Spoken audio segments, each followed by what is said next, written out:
Hello, how's everyone doing today? Uh, doing my weekly review series. That's not been weekly, but I'm calling it a weekly review series. And this week I'm doing the One Piece light novels, or at least the Ace ones. So the ones that kind of follow Ace when he first started. And to be honest, I don't know if there's any more One Piece light novels, but yeah. So I picked these up forever ago, and there's two of these light novels. And I'm drawing a blank on who did the light novels, but like I'll put it up in my video.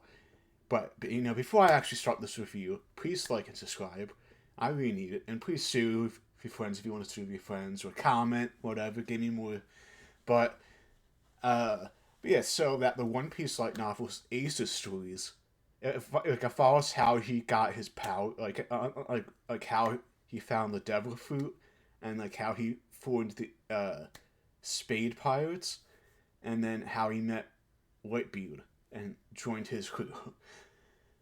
So pretty much like at first, like the first book kind of follows Deuce, some masked Deuce, who was a, he was the first member of Ace's crew, and that he woke up on this deserted island, and he thought he was gonna die until he found out someone else was on this deserted island, and that was Ace.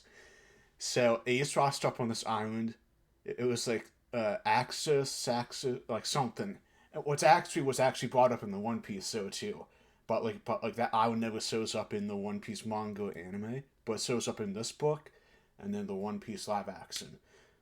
Which yeah, but so pretty much they lost up on this island, and Ace, it was like, hey, let's get out of here, and he keeps failing at building all of these boats, and eventually he finds this this fruit, and he doesn't know anything about it. He's like, oh, I'm hungry, so that they both ate this fruit, but since Ace was the first one to eat it, that's how he got the fruit, his devil powers, and so pretty much, and then eventually, they find the way off the island, but it pretty much, but then like there's a lot of time skip to the future where like there's more people like Skull, and then the teacher, like there's a little gap. So that's one thing I kind of don't like. I kind of wish that they showed at least like the major characters, like how they got some of these like more major characters in the story, but they don't really show that. And then so pretty much like that this whole book, like the two books, it's showing like where he traveled to, what he's doing. Like he tuned down to be a warlord, because like that again. This is like a couple years before. Like this is set a couple years before the events of One Piece. So Luffy's still a kid, or like not yet a pirate. So this is before Luffy, and this and then this is after. I'm sorry to remember his name. Dies. So this is at this is like in between, and so like he ends up getting this huge bounty of like 500 million, and then he turns down to be one of the seven warlords of the sea, which that's a very big job. And then he eventually gets on to the other side, where he finds out like hey, like there was these four emperors, like Whitebeard, Shanks, Big Mom, and then Kato was the last one, and where he actually wants to kill Whitebeard because he doesn't, he doesn't want to find the One Piece or anything like that. So, like, he wants to kill Whitebeard because he doesn't want to be associated with his dad, who obviously is Gold D. Roger, for those who don't know. And so it's like he wants to, kind of separate what's, people don't know he's the son of Gold D. Roger, but he wants to kill Whitebeard to kind of make a name for himself. And, he ends up meeting Shanks at one point, who kind of treated him right, and then he again like he actually like ended up trying to kill Whitebeard, and that so it's like he fought Jinbei, and then that's when Whitebeard came in, and pretty much took him like not captive, but he left him alive, because that when the battle started, he actually put like a firewall between him and his crew so his crew could get away. So that's the reason why Whitebeard didn't kill him, like in this series. And then so pretty much like that, like Whitebeard gave him the option. It's like, hey, like either leave this, leave me now, or you could help me out and honor the code and like do all this stuff for me, and like I'll give you like 100 chances to try to kill me and fight me in battle.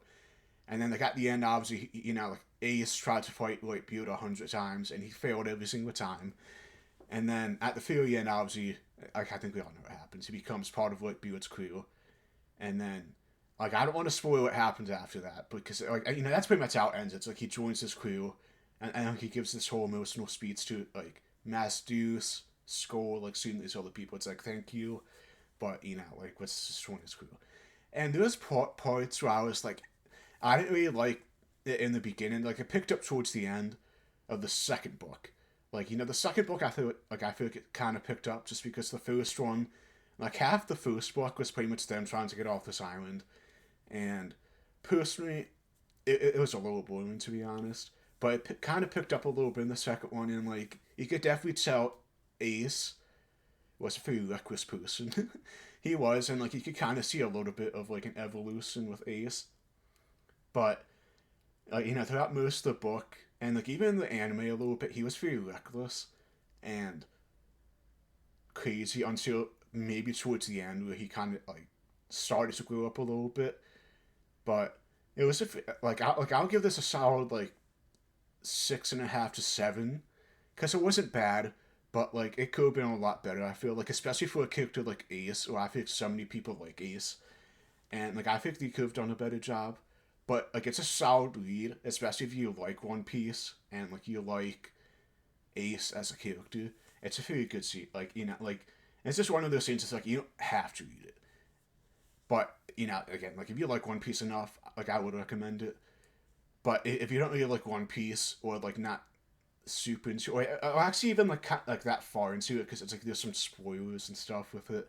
Like I will say that there's some spoilers with obviously Luffy and then his other brother, and then you know, but so yeah, 6.5 to 7, not bad, but not great. Could have been a lot better, and especially for me, I had pretty high hopes for that. But like the covers, I think is cool because it's like that so it's almost like a foil cover a little bit, and I think that's a pretty cool cover. But till next time, it's your boy Matty Ice.